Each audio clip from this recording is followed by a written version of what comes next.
اعوذ باللہ من الشیطان الرجیم بسم اللہ الرحمن الرحیم ان اللہ وملائکتہ یصلون علی النبی یا ایہا الذین آمنوا صلوا علیہ وسلموا تسلیما اللہم صلی علی سیدنا و نبینا و شفیعنا و مولانا محمد وعلی آل محمد وبارک وسلم۔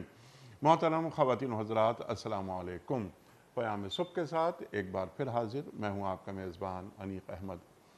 قرآن کریم کی مختلف آیات پر روزانہ گفتگو فرماتے ہیں، ہمارے ملک کے جید علماء تشریف لاتے ہیں اور قرآن کریم کی ان آیات کے معنی مفاہیم ہمیں سکھاتے ہیں، بتاتے ہیں کہ قرآن کریم کی روشنی کس کس طرح ہم تک پہنچ رہی ہے اور اللہ تعالیٰ نے ہماری ہدایت کا سامان کس کس انداز میں کر رکھا ہے، اور قرآن کریم کی ان آیات کو لمحہ موجود سے جوڑتے ہیں کہ آج قرآن کریم کی یہ آیات عمل کے میدان میں کس کس طرح نظر آتی ہیں اور کس کس طرح نظر آنی چاہیے۔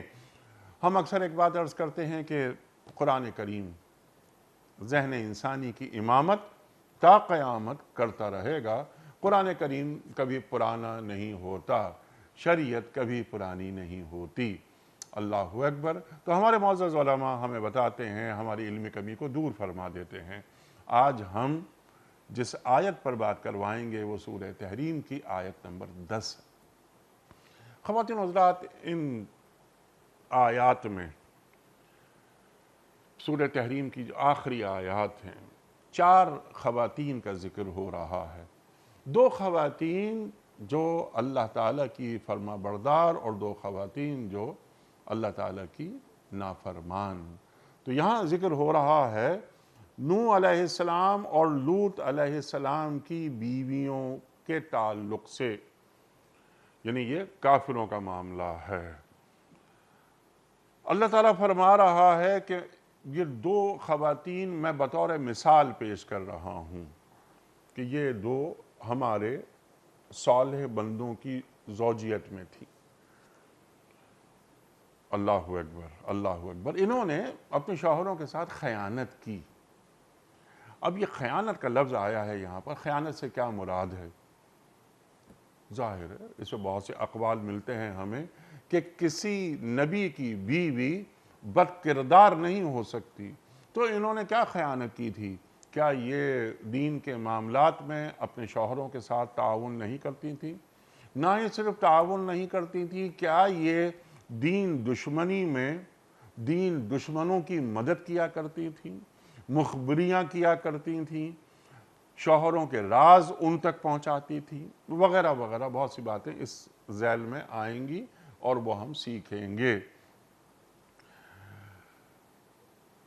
دونوں سے اللہ تعالیٰ فرما رہا ہے کہ پھر کہہ دیا گیا کہ جاؤ، آگ میں جانے والوں کے ساتھ تم بھی چلی جاؤ۔ اللہ اکبر، اللہ اکبر۔ انبیاء کی بیویاں ہیں اور اللہ تعالیٰ انہیں آگ میں، جہنم میں بھیج رہا ہے۔ خواتین و حضرات، شوہروں کے ساتھ کیا تعلق ہوتا ہے ایک امتی عورت کا؟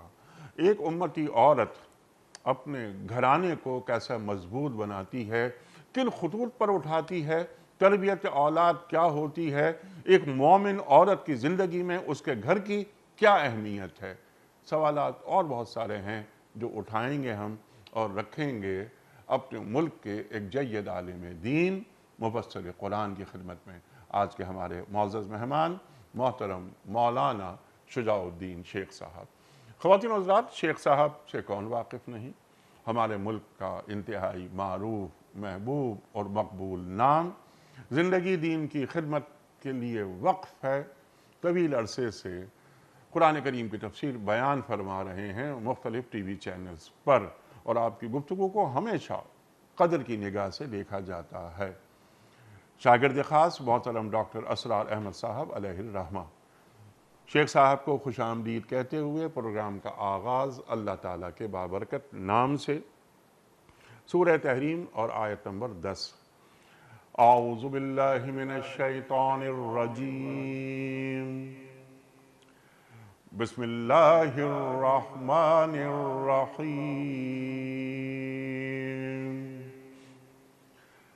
ضرب اللہ مثلا للذین کفروا امرأة نوح وامرأة لوط كانتا تحت عبدين من عبادنا صالحين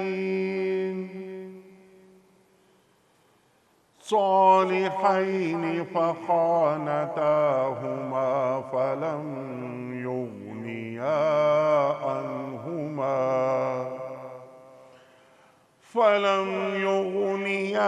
عنهما من الله شيئا وقيل ادخلا النار مع الداخلين صدق اللہ العظیم۔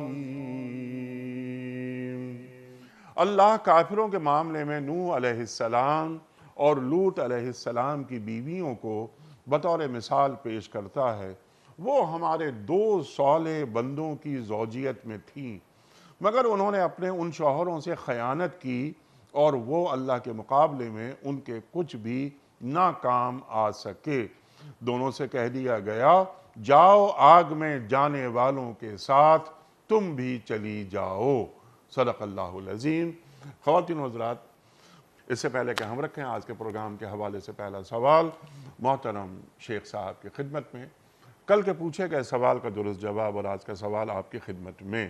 کل کا سوال ہمارا یہ تھا کہ فرعون کی لاش کا ذکر قرآن کریم کی کس صورت میں آیا ہے؟ درست جواب سورہ یونس میں۔ آج کا سوال نوٹ فرما لیجئے۔ سورہ احزاب میں کن صحابی کا ذکر آیا ہے؟ سورہ احزاب میں کن صحابی کا ذکر آیا ہے؟ حضرت سعد بن ابی وقاص رضی اللہ تعالی عنہ یا حضرت ابو ذر غفاری رضی اللہ تعالی عنہ یا حضرت زید بن حارث رضی اللہ تعالی عنہ؟ جو درست جواب آپ سمجھتے ہوں روانہ فرمائیے۔ ہمارے فون نمبرز ہیں 0092213452709۔ ہمارا دوسرا فون نمبر ہے 0092213300980۔ ہمارا ای میل ایڈریس ps@duniatv.tv، ہمارا SMS کا نمبر 3031 اور ہمارا واٹس ایپ کا نمبر ہے 009232182509194۔ حضرت ارشاد فرمائیے، سورہ تحریم اب یہ ختم ہو رہی ہے، اپنے اختتام کو پہنچ رہی ہے۔ 4 خواتین کا ذکر ہو رہا ہے۔ اللہ اکبر۔ یہاں اللہ تعالیٰ شروع میں ان 2 خواتین کا ذکر کر رہا ہے کہ جو اللہ تعالیٰ کی نافرمان، اللہ اکبر، انبیاء کی بیویاں ہیں، اس کے باوجود۔ ارشاد فرمائیے کہ پہلے اس آیت کو ہم مکمل کرتے ہیں، پھر ہم جوڑیں گے لمحہ موجود سے اس آیت کو۔ ارشاد۔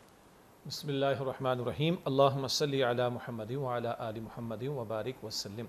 جزاک اللہ خیر انیس صاحب، جیسے کہ آپ نے تمہید میں بھی گفتگو فرمائی اور ابھی بھی آپ نے ذکر فرمایا کہ ایسی 2 خواتین کا ذکر آ رہا ہے کہ جو انبیاء کی بیویاں ہیں مگر نافرمانی پر ہیں، تھوڑی وضاحت آگے ہو جائے گی، اور انہیں جہنم کی آگ میں داخل کر دینے کا ذکر اللہ سبحانہ وتعالیٰ فرما رہا ہے۔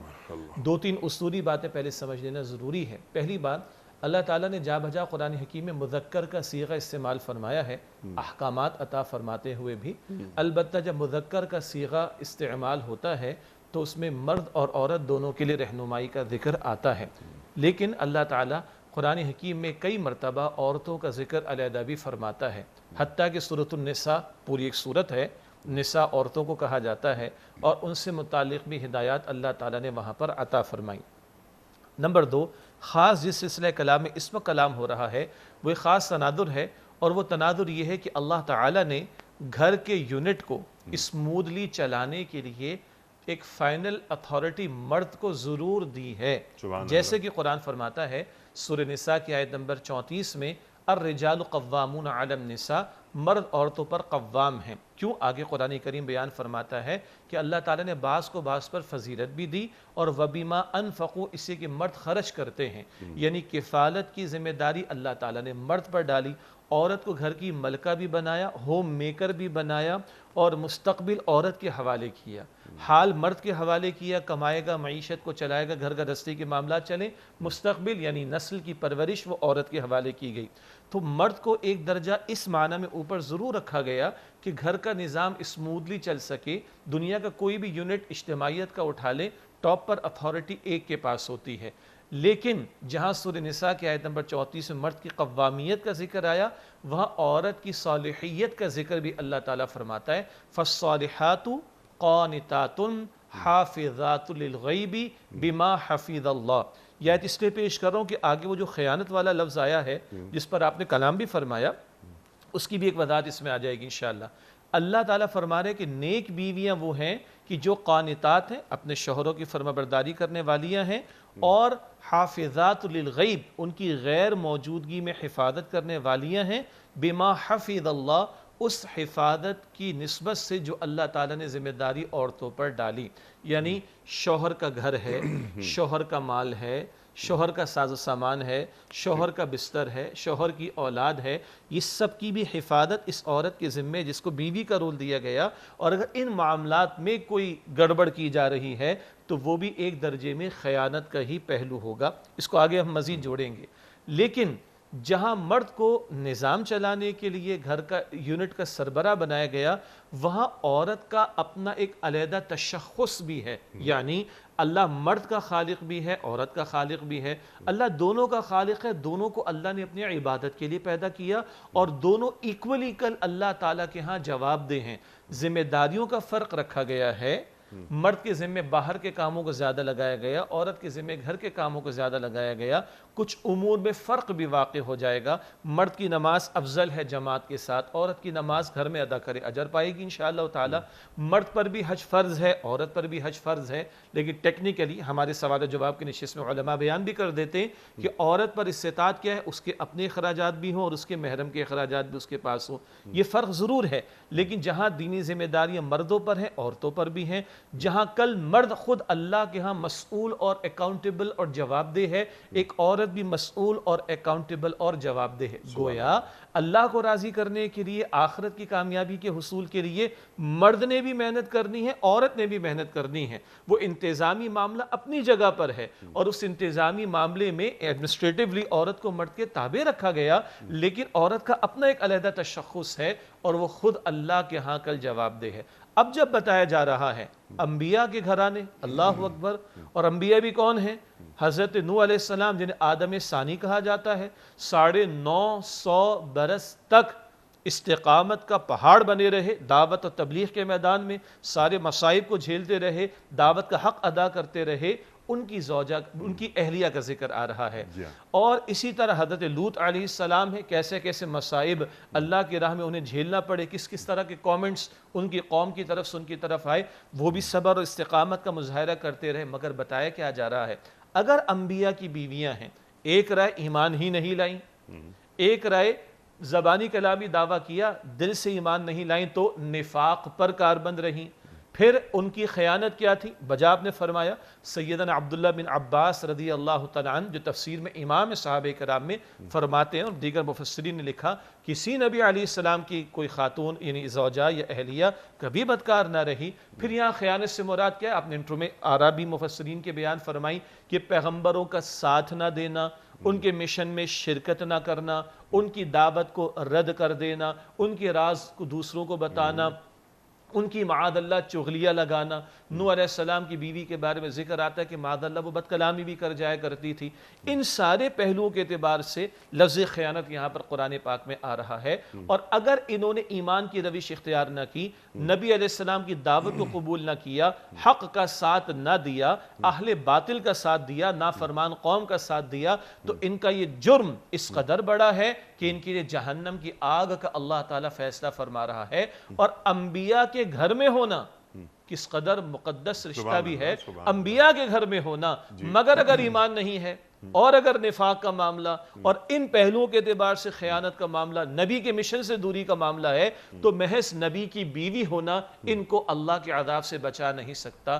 یہ بڑی بھاری بات آ رہی ہے، مگر کیٹیگوریکل انداز میں اللہ تعالیٰ یہ بات ہمیں سمجھا رہا ہے۔ اس سے معلوم ہوا کہ اللہ کے ہاں جس رشتے کی قدر ہے وہ خونی رشتے نہیں ہیں۔ یہ دنیا میں جو خونی رشتے، ہاں نکاح ہوتا ہے تو ایک شخص مرد جو ہے وہ شوہر بن جاتا ہے، ایک عورت وہ بیوی بن جاتی ہے، کل اللہ ان کو اولاد عطا کر دیتا ہے، وہ آپس میں رحمی رشتے والے ہو جاتے ہیں، بہن بھائی ہو جاتے ہیں۔ لیکن نہیں، اگر وہ ایمان کا رشتہ نہیں ہے تو اللہ تعالیٰ کے ہاں یہ محض خونی رشتوں کی اہمیت نہیں۔ سو مچ سو نوح علیہ السلام کا ایک بیٹا نافرمانی پر رہا، آخر وقت تک پکارتے رہے، سمجھاتے رہے، نہ مانا، تو اللہ کے حضور التجا کی، انہو من اہلی، اے اللہ میرے اہل گھر والوں میں سے ہے۔ رب کہتا ہے لیس من اہلک، اے نوح تمہارے اہل گھر والوں میں سے نہیں ہے، انہو عمل غیر صالح، اس کا عمل درست نہیں ہے۔ تو پیغمبر کا بیٹا ہے مگر دعوت قبول نہیں کرتا، پیغمبر کا ساتھ نہیں دیتا، پیغمبر کے مشن میں شریک نہیں ہوتا، تو پیغمبر کا بیٹا ہونا یہ رشتہ اس کو بچا نہیں سکتا اللہ تعالیٰ کے عذاب سے۔ اگر نبی علیہ السلام کے گھرانے کے تعلق سے ان رشتوں کے ضمن میں یہ کیٹیگوریکل انداز میں اللہ بیان فرما رہا ہے، تو باقی کسی گھر والوں کی حیثیت کیا رہتی ہے؟ تو اصل رشتہ اللہ کے ہاں وہ ایمان کا رشتہ ہے۔ سبحان اللہ، سبحان اللہ۔ آپ نے ذکر بھی فرما دیا، بڑا اچھا کیا آپ نے نوح علیہ السلام کے بیٹے کا بھی، کہ لیسا من اہلک، کہ یہ آپ کے عیال میں سے نہیں ہے۔ تو اس کی بھی ذرا وضاحت کر دیجئے۔ جیسا کہ بیوی، نبی کی بیوی کبھی بد کردار نہیں ہو سکتی، تو یہاں اللہ کیا فرما رہا ہے کہ لیسا من اہلک؟ جی بہت قیمتی بات ہے۔ اصل میں ہمارے اصل اہل کون ہیں؟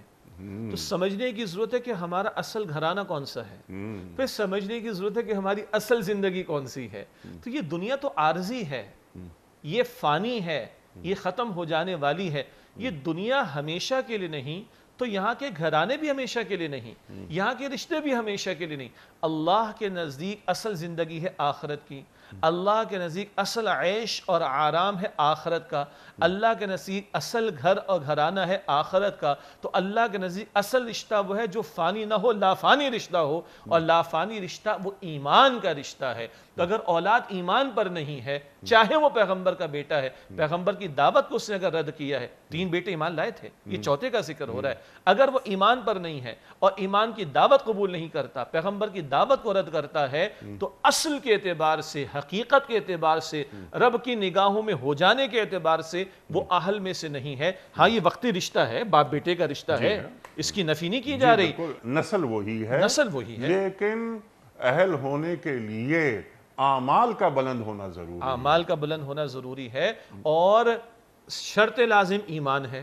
سبحان اللہ، شرط لازم ایمان ہے، ورنہ ایمان کے بغیر تو کچھ خیر کے بظاہر اعمال کفار بھی کر رہے ہیں، اور ان کو عطا ہو جائے گا دنیا میں لا حرج، لیکن آخرت میں ایمان اعمال کی قبولیت کے لیے بھی شرط لازم ایمان ہے۔ اور اگلی بات آپ کی وجہ ہے کہ یہ کردار اور اعمال اور صحیح کردار اور صحیح اعمال یہ ہیں جو اللہ کی نگاہوں میں کسی کی عزت کو بڑھاتے ہیں، جو قرآن کریم فرماتا ہے ان اکرمکم عند اللہ اتقاکم، اللہ تعالیٰ کی نگاہوں میں سب سے بڑھ کر عزت والا وہ ہے جو سب سے بڑھ کر اللہ تعالیٰ کے ہاں تقوی اختیار کرنے والا ہو، اس کی نگاہوں میں اس کی عزت ہے جو تقوی اختیار کرنے والا ہو۔ سبحان اللہ، سبحان اللہ، سبحان اللہ، سبحان اللہ۔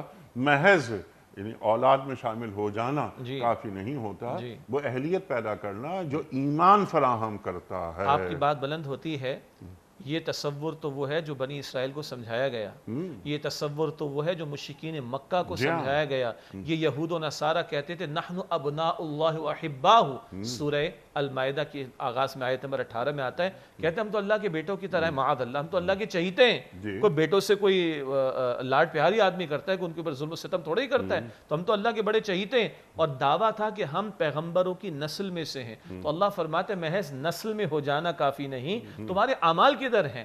اسی طرح مشرکین مکہ دعوے دار تھے ہم تو ابراہیم علیہ السلام کی نسل میں سے، ہماری عزت ہے، ہماری سے ہے، ہمارا شرف ہے، ہمارا اعزاز ہے، نہ، ابراہیم علیہ السلام تو توحید کی دعوت دے کر گئے، تم نے اللہ کے گھر کو 360 بتوں سے بھر رکھا ہے معاذ اللہ، تو محض نسل میں ہو جانا یہ کوالیفائی نہیں کرتا اللہ تعالیٰ کی رحمت کے لیے۔ ایمان کی دولت کا ہونا، اعمال کی دولت کا ہونا، کردار کا درست ہونا، یہ وہ شے ہے جو مطلوب ہے اللہ تعالیٰ کو۔ ابراہیم علیہ السلام کے بارے میں قرآن فرماتا ہے سورہ نساء میں ان اول الناس بابراہیم للذین اتبعوہ وہذا النبی والذین آمنوا معہ، ابراہیم علیہ السلام کے قریب ترین تو وہ لوگ ہیں جو ان کی اتباع کریں، اور یہ نبی محمد مصطفیٰ علیہ السلام ان کے قریب ہیں۔ حالانکہ ابراہیم علیہ السلام اور نبی علیہ السلام میں 2500 برس کا فرق ہے، مگر نہیں، یہ نبی ان کے قریب ہیں، اور جو نبی علیہ السلام پر ایمان لائے وہ ان کے قریب ہیں۔ تو مشرکین مکہ کو کہا کہ تمہارا دعویٰ باطل ہے، اور سو بہت آگے بات بڑھا لیں۔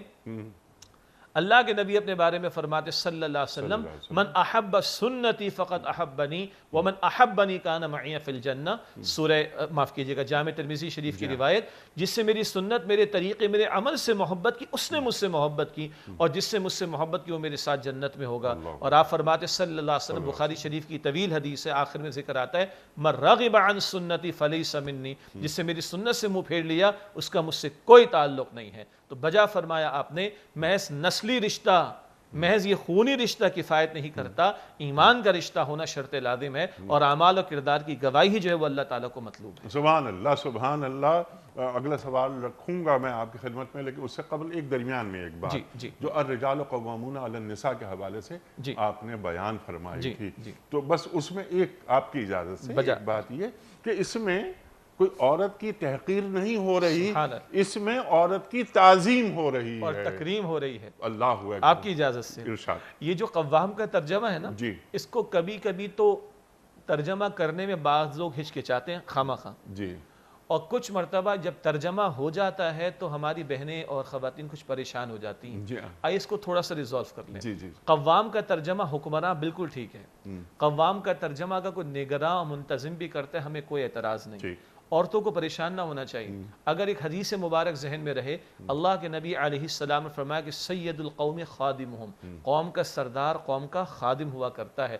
اگر مرد کو اللہ نے قوام بنایا، کفالت، اور آگے قرآن کے الفاظ ہیں بما فضل اللہ بعضهم علی بعض، اللہ نے بعض کو بعض پر فضیلت دی ہے، اور وبما انفقوا، اس کی وہ خرچ کرتے ہیں۔ نکاح ہو رہا ہے، مہر مرد ادا کرے گا، نکاح ہو رہا ہے، سنت میں ایک دعوت ولیمے کی مرد کے ذمے ہے، اولاد اللہ تعالیٰ فرما رہے ماں اور باپ دونوں کی ہے، شوہر بیوی دونوں کی ہے، کفالت کی ذمہ داری مرد پر ڈالی گئی۔ عورت کے ڈور اسٹیپ پر اس کی کفالت کرنا، اس کی ایک ایک ضرورت کو پورا کرنا جو مرد کی استطاعت میں ہے، یہ مرد پر ذمہ داری ڈالی گئی، عورت پر کفالت کی کوئی ذمہ داری نہیں ڈالی گئی۔ ہاں کوئی سورس آف ارننگ اس کے پاس آ جائے، اس کے والد نے جائیداد تھوڑی وہاں سے رینٹ آ رہا ہے، وہ اس کا حق ہے، کوئی مسئلہ نہیں، عورت کا حق ہے، لیکن کفالت کی ذمہ داری عورت پر نہیں ڈالی گئی۔ اور سو مچ سو، اللہ اکبر، اللہ کے پیغمبر فرماتے کلکم راعن صلی اللہ علیہ وسلم، کلکم راعن وکلکم مسئول عن رعیتہ، ہر ایک تم میں سے راعی نگہبان، اس کی رعیت کے بارے میں سوال ہوگا۔ جہاں عورت کی یعنی بیوی کی کفالت کی ذمہ داری مادی ضروریات کے اعتبار سے شوہر کے ذمے، اس کی روحانی اعتبار سے کفالت کی ذمہ داری، اس کو اللہ کی بندگی میں لانے کی کوشش کرنا، یہ بھی مرد کے ذمے ڈالا گیا۔ عورت کو تو تکریم دی گئی، اور یہاں میں بڑی دیانت کے ساتھ عرض کروں، ہماری بہنوں کو، بیٹیوں کو، خواتین کو چاہیے، یہ جو مغربی یا غیر مسلم معاشروں میں جو عورتیں اسلام قبول کر رہی ہیں، خدا را ان کی زندگی پڑھ لیں، انہوں نے اسلام کو پڑھ کر اسلام قبول کیا۔ آپ تو بہت ٹریولنگ کرتے ہیں صاحب، آپ بہت زیادہ تجربہ اس بات کا رکھتے ہیں، 100 بندہ اگر آج یو ایس میں، کینیڈا میں، یورپ میں، آسٹریلیا میں کہیں ایمان قبول کرے، مثال کے طور پر 67% عورتیں ہیں۔ کیوں؟ آخر ان کو نظر آ رہا ہے کہ اسلام اتنا خوبصورت دین ہے جو خالق کا عطا کردہ ہے، تو عورت کی تکریم ہے، یہاں پر عورت کو پناہ دیتا ہے، پروٹیکشن دیتا ہے، سر پہ ہاتھ رکھتا ہے۔ اللہ اکبر، کیا خوبصورت خاتون نے بات کہی۔ آج ایک عورت آزادی کے نام پر مردوں کے ہاتھوں میں کھیل رہی ہے، اور جو ہے وہ شمع محفل بننا چاہتی ہے، اور کل وہ اپنے گھر سے نکلتی ہے، گھر کو چھوڑتی ہے، گھر کو برباد کرنے پر تل جاتی ہے، at the end of the day کہاں جاتی ہے؟ وہ ایک شیلٹر ہوم میں جاتی ہے۔ اس ہوم بھی کیا کہنا، شیلٹر ہاؤس کہیں، اس شیلٹر ہاؤس کے لیے کنٹریبیوشن یا ڈونیشنز جمع کرنے والے اور فنڈ ریزنگ کرنے والے بھی مرد ہی ہوا کرتے ہیں۔ تو کیا وہ پروٹیکشن اچھی نہیں تھی کہ جو اللہ ایک شوہر کی صورت میں عورت کو عطا کر رہا ہے؟ ہاں، ہیونگ سیڈ دیٹ، اگر کوئی مرد اپنے رول کو صحیح ادا نہیں کرتا، اگر اپنی ذمہ داری کو پورا نہیں کرتا، اپنی اس اتھارٹی کا غلط استعمال کرتا، اس کو ہم کنڈیم کریں گے. اور یہی نساء کی اگر آیت 34 ہے تو 35 کے آخر میں اللہ کہتا ہے سب سے بڑا اللہ ہے. مرد سمجھ رہے میں بڑا ہوں تو اس کو یاد رکھنا چاہیے کہ اللہ سب سے بڑا ہے، اور اگر اللہ نے بڑا بنایا ایک ذمہ داری کے اعتبار سے تو بڑے ہونے کے ناطے بڑا پن اس کا اظہار ہونا چاہیے، جس میں صبر بھی آئے گا، تحمل بھی آئے گا، برداشت بھی آئے گی، عفو درگزر بھی آئے گا، جس میں ایثار بھی آئے گا، جس میں قربانی بھی آئے گی. اس تناظر میں اگر آیات کریمہ کو ہم لیں تو خالق کا کلام خدا کی قسم اسی میں ہمارے لیے خیر اور بھلائی. سبحان اللہ سبحان اللہ. اور اللہ سے زیادہ الا یعلم من خلق، کیا وہی نہ جانے گا جس نے پیدا کیا ہے. اور یہاں پر ایک انسان کی نفسیات کی بات ہو رہی ہے، ایک مرد کی نفسیات کی بات ہو رہی ہے، ایک عورت کی نفسیات کی بات ہو رہی ہے کہ الا یعلم من خلق، کیا وہی نہیں پہچانے گا، وہ نہیں جانے گا جس نے پیدا کیا. آپ جو بات فرما رہے تھے وہ فیمنزم کی کچھ باتیں بھی ذہن میں آ رہی تھیں. اس میں بھی ایک جملہ کہ ہماری عورت، یہ ہماری ہے نا، امتی ہیں ہماری، کیا بلکہ یہ امتی ہیں سرکار دو عالم صلی اللہ علیہ وآلہ وسلم کی. لیکن ان میں سے کچھ مکمل نہیں ہے، کچھ مغرب کی عورت کو اپنا رول ماڈل بنا لیتی ہیں، اور مغرب کی عورت اس کا حال وہی ہے جو آپ نے بیان فرمایا. وہ ڈھونڈتی ہے، پناہ گاہیں ڈھونڈتی ہے، نہ اس کا شوہر اس کے ساتھ، نہ اس کا والد اس کے ساتھ، نہ اس کے بچے اس کے ساتھ، اور وہ شیلٹر ہوم میں پناہ لینے آ جاتی ہے. مجھے رہنے کے لیے چھت درکار ہے. اللہ اکبر اللہ اکبر. تو ہماری جو خواتین ہیں، اور خود بخود یہ بات جڑ بھی گئی اس بات سے، یہ ہم نے سورہ تحریم کی آیت نمبر 10 پر بات ہو رہی ہے. دو انبیاء کی ازواج، بیویاں، ان کے تعلق سے اللہ فرما رہا ہے. یہ واقعہ بس محض واقعہ نہیں، اس کے پیچھے کتنی نصیحتیں ہیں. سمپل سوال آپ کی خدمت میں ہے کہ ایک مومن عورت، دو عورتوں کا ذکر ابھی آئے گا اگلی آیات میں.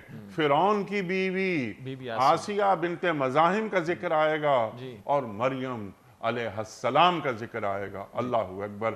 ہم انشاءاللہ کریں گے یہ کسی پروگرام میں بات، لیکن ابھی کیونکہ ہم پھر آیت نمبر 10 سے بات کروا رہے ہیں آپ سے کہ یہاں پر اللہ تعالیٰ جو اہل ایمان عورتیں ہیں، جو بیویاں ہیں، اللہ نے جو مقام انہیں دیا ہے، ان کے قدموں میں جنت رکھی ہے. اللہ اکبر. وہ ذمہ داریاں کیا ہیں، یا اللہ تعالیٰ کو کیسی مومن عورت مطلوب ہے. آپ کی اجازت سے ایک نقطہ اس میں اور، اگر بلکہ دو مختصر نقطے ایڈ ہو جائیں اس آیت کریمہ کے تعلق سے. انبیاء کی بیویاں ہیں اور نہ مانی تو یہ انجام ہے. البتہ انبیاء نے اپنی ذمہ داری پوری کر لی. اس سے اہل ایمان کو جنہوں نے دعوت کا کام کرنا ہے، تبلیغ کا کام کرنا ہے، انہیں ایک کلیئرٹی رہنی چاہیے کہ ہم اپنے بس میں جو ہے اس کام کرنے کے مکلف ہیں. یعنی بات کو پہنچانا، سمجھانا، بتانا، کسی کو ہدایت دینا نہ دینا وہ اللہ رب العالمین کا کل اختیار اور طلب اور تڑپ بندے کی ہونی چاہیے. یہ میں نے کیوں عرض کیا؟ بعض مرتبہ ایسا ہوتا ہے کہ جب ہم اپنے معاشروں میں دین کا کام کر رہے ہوتے ہیں تو کچھ لوگ خواہ ذرا وہ اگریسو موڈ میں آ کر، میں پہلے اپنے گھر والوں کو تو سیدھا کر لو، اس کے بعد ہمیں بات آ کر دین کی کرنا.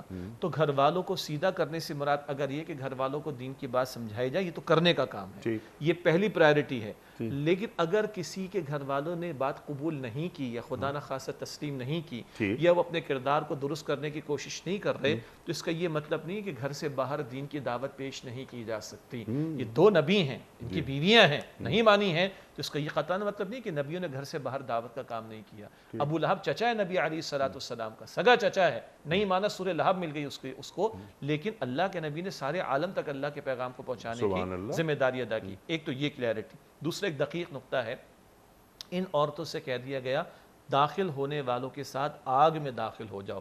بعض مفسرین نے یہاں سے نقطہ بیان کیا ہے عذاب برزخ کے اعتبار سے.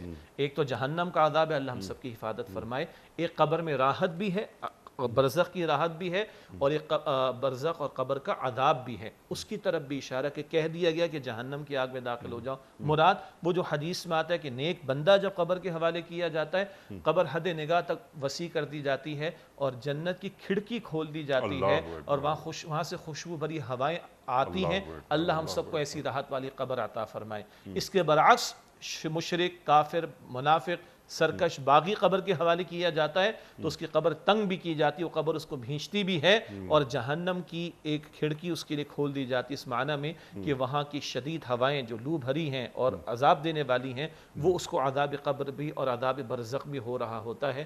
یہ دقیق نقطہ بھی مفسرین نے اس مقام پر بیان فرمایا۔ سبحان اللہ۔ اب اس کے بعد جو آپ نے بات بیان فرمائی کہ ظاہری بات ہے کہ بیان مکمل تو نہیں ہوا، اب ہمارے لیے رہنمائی کا معاملہ کیا ہے؟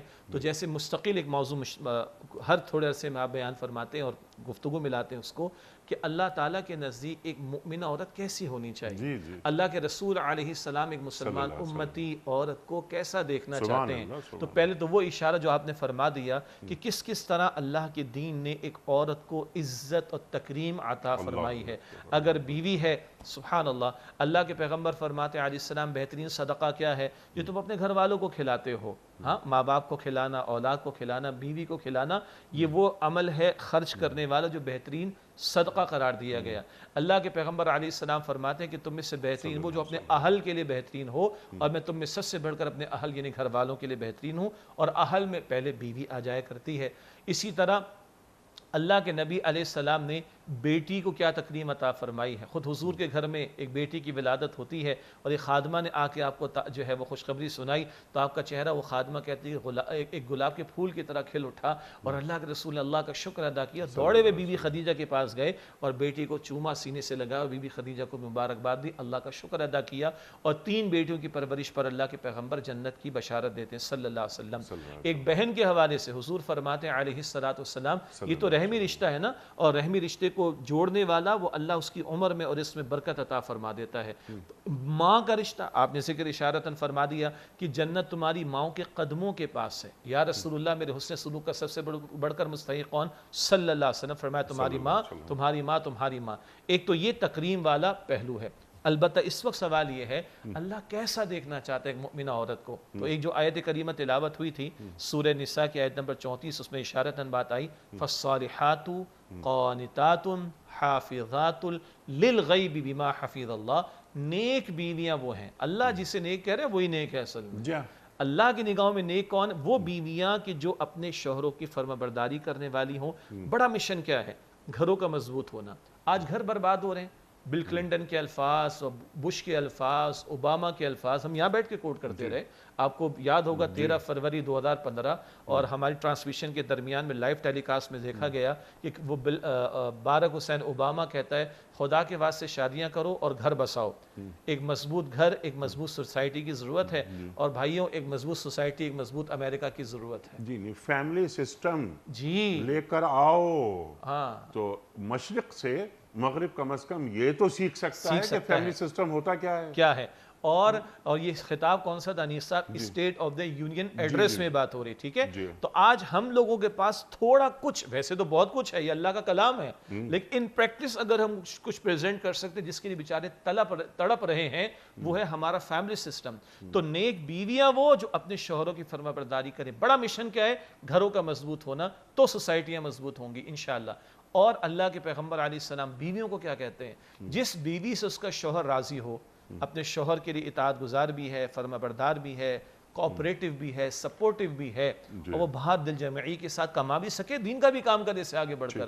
جو بیوی اپنے شوہر کے ساتھ سپورٹیو ہے، اس کی فرما بردار ہے، اللہ کے پیغمبر علیہ السلام فرماتے ہیں اللہ اسے اختیار دے گا جنت کے جس دروازے سے چاہے داخل ہو جائے۔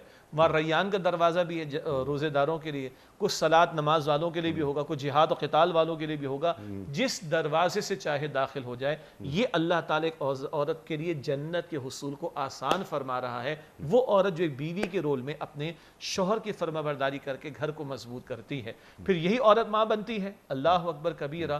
اولاد اگر نیک ہے تو حدیث مبارک میں آیا بندے کا انتقال ہو جائے تو اس کا نام اعمال بند، لیکن 3 کام ایسے جس کا مرنے کے بعد بھی اجر ملتا ہے۔ صدقہ جاریہ کا عمل، ایسا عمل جس سے مستقل مخلوق خدا کو فائدہ پہنچے۔ نمبر 2 وہ علم جو سکھایا، آگے جب تک وہ سیکھنے والا عمل کرے گا فائدہ اٹھائے گا، سکھانے والے کو مرنے کے بعد بھی اجر ملے گا۔ اور تیسرا نیک اولاد جو اپنے ماں باپ کے لیے، ویسے والد کا ذکر ہے لیکن والدین دونوں شمار ہوں گے، وہ نیک اولاد جو اپنے ماں باپ کے لیے دعا کرے۔ یہ ماں کون ہے؟ یہ ہوم میکر بھی ہے اور یہ مستقبل کو پروٹیکٹ کرنے والی بھی ہے، نپولین کوٹ کرتا ہوا بڑا اچھا لگتا ہے ہمیں کہ تم مجھے بہترین مائیں دو، میں تمہیں بہترین نسل دینے کو تیار. اور جب ہم دین کی تعلیم کے مطابق سورہ احزاب کی آیت سنائیں وَقَرْنَ فِي بُيُوتِكُنَّ، اپنے گھروں میں قرار پکڑو اور اپنے گھروں کو مضبوط رکھو. گورباچوف جیسا شخص، یو ایس ایس آر تو ختم ہو گیا، اس کے الفاظ ابھی بھی موجود ہیں، وہ کہتا ہے ہمیں ایک ایسی تحریک چلانی چاہیے کہ جس عورت کو ہم نے باہر سڑک پر لا کر شمع محفل بنا کر کھڑا کر دیا، اس کو اس کے اصل مقام گھر تک کیسے لے کر ہم جائیں. یہ ہے وہ عورت کا کردار. مجھے یاد آتا ہے سیدہ فاطمہ الزہرا رضی اللہ تعالی عنہا کی حیا کا معاملہ کہ فرماتی میرا جنازہ رات کی تاریکی میں اٹھانا. کیا حیا ہے سیدہ فاطمہ الزہرا کی رضی اللہ تعالی عنہا. جب حیا فاطمہ الزہرا کی ہوتی ہے تب حسن اور حسین پیدا ہوتے ہیں رضی اللہ تعالی عنہما. پھر عظیمت کی داستانیں ہم بیان کرتے ہیں اور قیامت تک بیان ہوتی رہیں گی. یہ وہ کردار، اور پھر یہ اولاد نیک ہے، صدقہ جاریہ بنے گی اپنی ماں کے لیے بھی اور اپنے باپ کے لیے بھی. مولانا عطا اللہ شاہ بخاری رحمۃ اللہ علیہ سے کسی لڑکی نے سوال کیا کہ حضرت یہ کیا بات ہے کہ اللہ تعالیٰ نے جب بھی نبی بنایا کسی مرد کو بنایا، عورت کو نہیں بنایا، تو کیا ہم کو ڈیگریڈ کر دیا گیا؟ یہی کوشچن کے پیچھے ذرا موٹیو تھا. تو بڑی پیاری بات انہوں نے کہی کہ بیٹا مرد رسول بنتے تھے، عورت رسول جنتی تھی. ہر پیغمبر، ہر نبی ماں کی گود میں پیدا ہوئے. ایک ایکسیپشن ہے بس آدم علیہ السلام کا. سو مچ کہ عیسیٰ علیہ السلام بغیر والد ان کی ولادت ہے، لیکن ان کی بھی والدہ بی بی مریم ہے علیہ السلام. تو عورت کو اللہ نے اس قدر بڑا رول عطا کیا کہ انبیاء علیہ السلام بھی کسی ماں کی گود میں پیدا ہوئے. یہ وہ تکریم بھی ہے اور یہ وہ معاشرے کے لیے بنیاد ہے اور ایک فطری نظام ہے جو صحت مند معاشروں کی تعمیر کے لیے ایک ماں کا بہت بڑا کردار ہے کہ جو ہمارا دین سکھاتا ہے. آج ہمیں مائیں دستیاب نہیں ہو رہی، آج ہمیں بیبی سٹرز مل رہی ہیں، آج ہم نے ڈے کیئر سینٹرز، آپ کا تجربہ بہت زیادہ ہے کہ اب ڈے کیئر سینٹرز کے اندر بچے رکھے جا رہے ہیں. ایک اسکول جانے کا وزٹ کرنے کا موقع ہوا مجھے لاہور کے اندر، تو سارے کلاس روم میں نے دیکھے، سٹاف روم سب کچھ دیکھا. ایک کارنر سے آواز آ رہی بچوں کی. میں نے کہا یہ بچے کہاں سے آ گئے؟ تو دیکھا کہ بڑا اچھا سا روم ہے، کارٹ لگے ہوئے، اے سی لگا ہوا ہے، میوزک چل رہا ہے، بچوں کو وہ انہوں نے اسپیکر وغیرہ دے رکھا ہے. ایک ایک 1.5 سال کے بچے. میں نے کہا یہ کیا معاملہ ہے؟ کہ ان کی مائیں جو ہے وہ بوتیک کا کاروبار ہے اور ان کی آؤٹنگ ہوتی ہے، ان کی سوشلائزیشن ہوتی ہے. تو یا وہ صبح اپنے آفس جاتی ہیں. ہاں جی، اس لیے کہ گھر میں 2 تنخواہیں آئے ہیں. ہاں جی، بچے ماں کے لمس سے، ماں کی آغوش سے اور اس آغوش میں جو حدت ہوتی ہے اس سے محروم ہیں. لیکن ہاں چند ٹکے مل جاتے ہیں. تو یہ سال 1.5 سال 2 سال کے بچوں کو چھوڑ دیا جائے بالکل ڈے کیئر سینٹرز کے اندر. اور ایک ماسی یا ایک کوئی خاتون، کوئی اور خاتون، کیا وہ ماں کی محبت دے سکتی ہے بچوں کو؟ پھر تربیت، سب سے اہم بات ہے کہ تربیت. نقال ہوتا ہے بچہ، وہ دیکھتا ہے، سوچتا ہے. بہت سارے مسائل ہیں جو ماں جو ٹچ کرتی ہے اولاد کو، وہ ٹچ، وہ احساس بچے کو دنیا میں کہیں نہیں مل سکتا. اور اگر اس لمس کے ساتھ، اس تربیت کے ساتھ یہ بچہ بڑا ہوتا ہے تو اللہ کے رسول علیہ السلام فرماتے ہیں ایک مرتبہ شفقت سے ماں کو دیکھو، ایک مرتبہ شفقت سے اپنے باپ کو دیکھو، اللہ ایک مقبول حج کا ثواب عطا فرماتا ہے. اے اللہ کے پیغمبر میں 100 مرتبہ دیکھو، اللہ 100 مرتبہ عطا فرمائے گا.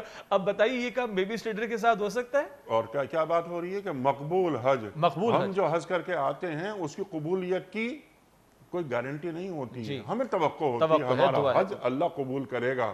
اللہ کے رسول صلی اللہ علیہ وآلہ وسلم فرما رہے ہیں، اور آپ کی بات سے زیادہ سچی بات کس کی ہوگی؟ ما ینطق عن الہوا ان ہوا الا وحی یوحی. کہ آپ محبت کی نگاہ ڈالیں والدین پر تو مقبول حج کا ثواب اللہ دے رہا ہے.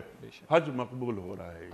100 دفعہ نگاہ ڈالتے ہیں ماں کے چہرے کی طرف، باپ کے چہرے کی طرف، تو مقبول حج 100 حجوں کا. اللہ کے خزانوں میں کمی نہیں. اللہ کے رسول فرما رہے ہیں صلی اللہ علیہ وسلم. اور جب یہ سب نہ ہو، انیس صاحب آپ کی اجازت سے، یہ سب نہ ہو تو تربیت اولاد پہ کچھ لیکچر کی تیاری کے لیے کچھ میں سرچنگ کر رہا تھا تو ایک جملہ نگاہوں میں آیا، بلکہ ایک چھوٹا سا واقعہ. ماں کہتی ہے بیٹا تیرا دودھ معاف نہیں کروں گی. اب آپ ہم جن آغوشوں میں پلے ہیں، ہمارا تو کلیجہ پھٹ جائے اگر ماں یہ کہہ دے کہ تیرا دودھ معاف نہیں کروں گی. اب معاف کیجئے گا ناظرین کرام، انتہائی معذرت کے ساتھ، بچہ آگے سے کہتے ہیں اماں ڈبے کا پلایا تھا، کس دودھ کی معافی کی بات کرتے ہیں. تو آج نہ وہ آغوش نہ وہ تربیت الا ماشاء اللہ، نہ وہ لمس جس کو آپ نے کہا، نہ وہ پروٹیکشن کہا، نہ وہ تربیت کہا، تو پھر یہ جملے بھی آپ کو ملیں گے. اور پھر اگلا جملہ بھی آ رہا ہے مارکیٹ کے اندر انتہائی معذرت کے ساتھ کہ بھائی ہم کیا ان کے حقوق ادا کریں، یہ تو شادی ان لوگوں نے کر لی، اولاد کہتی ہے مصیبت میں پیدا ہو گئے، کس بات کے حقوق کی بات کریں. ہٹا دیں وحی کی تعلیم کو، ہٹا دیں خدا کے تصور کو، ہٹا دیں آخرت کی جواب دہی کے تصور کو، تو آج لاجک کے اوپر آ کے اولاد یہ کہتی ہے کہ ہم کس بات کے ان کے حقوق ادا کریں. انا للہ و انا الیہ راجعون. اس لیے اس قرآن سے وابستگی اور صاحب قرآن کی تعلیم سے وابستگی انتہائی ضروری ہے. اللہ ایسے گھرانے دیکھنا چاہتا ہے جہاں یہ قرآن پڑھا جا رہا ہو، جہاں محمد مصطفیٰ علیہ السلام کی تعلیمات کا ذکر ہو رہا ہو، اور اس کے نتیجے میں اولاد پروان چڑھے، اس کے نتیجے میں گھر کے معاملات طے ہوں، تو انشاءاللہ پھر یہ گھرانے جنتی گھرانے بھی ہوں. سبحان اللہ سبحان اللہ. قرآن علم جب تک نہیں ہوتا، منتقل نہیں ہوتا اولاد تک، تو اولاد سے کوئی چیز طلب کرنا انتہائی احمقانہ قدم ہے. بچوں سے یہ توقع رکھی جائے کہ جنہیں ہم نے دینی خطوط پر جن کی تربیت نہیں کی، جن کو پروان نہیں چڑھایا کہ رب ارحمہما کما ربیانی صغیرا، اسے کیا معلوم، وبالوالدین احسانا، اسے کیا معلوم، ان اشکر لی ولوالدیک، اسے کیا معلوم، فلا تقل لہما اف ولا تنہرہما، اسے کیا معلوم. اللہ اکبر اللہ اکبر.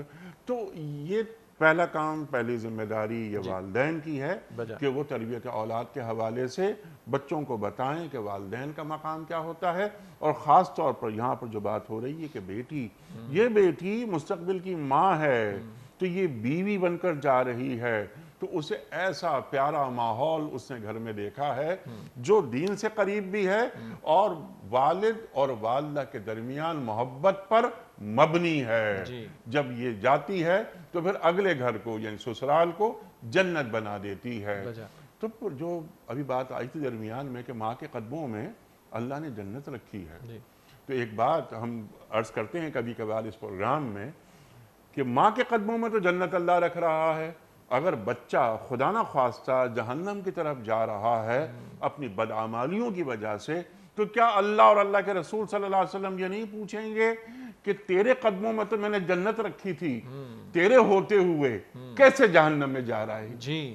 اور اللہ کے رسول علیہ السلام نے فرمایا کہ ہر بچہ فطرت پر پیدا ہوتا ہے. جی ہاں، ہر بچہ فطرت پر پیدا ہوتا ہے، توحید پر آتا ہے دنیا میں. جی ہاں، لیکن اس کے ماں باپ ہیں جو اس کو یہودی، نصرانی یا مجوسی بنا دیتے ہیں. لاکھ آپ کہیں کہ نظام تعلیم کا ستیہ ناس، لاکھ آپ کہیں کہ دجالی فتنہ، لاکھ آپ کہیں کہ ایکسٹرنل پریشرز، لاکھ آپ کہیں کہ میڈیا کا مس یوز، میں مانتا ہوں ان باتوں کو، لیکن پہلا اس کا مدرسہ، پہلا اس کا اسکول، پہلا اس کا مینٹورشپ کا جو انوائرمنٹ ہے وہ اس کی اپنی فیملی، اس کے اپنے ماں باپ ہیں اصل میں. اور اللہ کے پیغمبر پہلی ذمہ داری ماں باپ کے تعلق سے بیان کرتے ہیں. اللہ اکبر اللہ اکبر. شیخ صاحب وقت مکمل ہو رہا ہے، کلوز کرنا ہے پروگرام.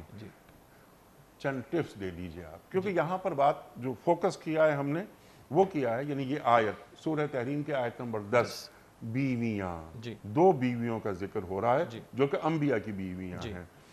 جوڑتے ہیں حالات حاضرہ سے نا. اس میں آپ یہ فرما دیجئے کہ بیویوں کا کردار کیا ہوتا ہے، کیا کردار مطلوب ہے دین کو، چند کام جو بیویوں کو کرنے ضروری ہیں. آپ کی وابستگی ہے میڈیا سے، آپ دیکھتے ہیں تمام چیزیں. اس وقت پورے پاکستان میں خلا اور طلاق کے جتنے کیسز کورٹس میں ہیں، تاریخ میں اتنے کبھی نہیں ہوئے تھے. بالکل بجا فرما رہے ہیں، بجا فرما رہے ہیں. ہزاروں کی تعداد میں. تو یہ طلاق وغیرہ، خلا، میڈیا کا کردار، آپ نے بات فرمائی کہ گھر کا ماحول، کہ کس گھر کے ماحول میں ایک بچی پلی بڑھی ہے اور ایک بچہ پلا بڑھا ہے، تو کیا کسی مہذب اور شریف گھر میں طلاق کا لفظ گفتگو میں بھی آ سکتا تھا؟ جب اللہ کے نزدیک مبغوث ترین لفظ ہے، حلال چیزوں میں سب سے زیادہ ناپسندیدہ ہے، تو کیسے ایک مؤمنانہ گھرانے کے اندر اس کا تصور کیا جائے؟ جی پوائنٹ آف نو ریٹرن ہو تو اللہ نے گنجائش دی کہ جب سارے طریقے اختیار کر لیے گئے اور معاملہ نہیں نبھایا جا سکتا، وہ پوائنٹ آف نو ریٹرن بہت دور کے بعد جا کر آتا ہے. اس سے پہلے بڑی ہدایات ہیں. 4 آیات جو اللہ کے نبی علیہ السلام نکاح کے خطبے میں تلاوت فرماتے، 4 مرتبہ تقوی.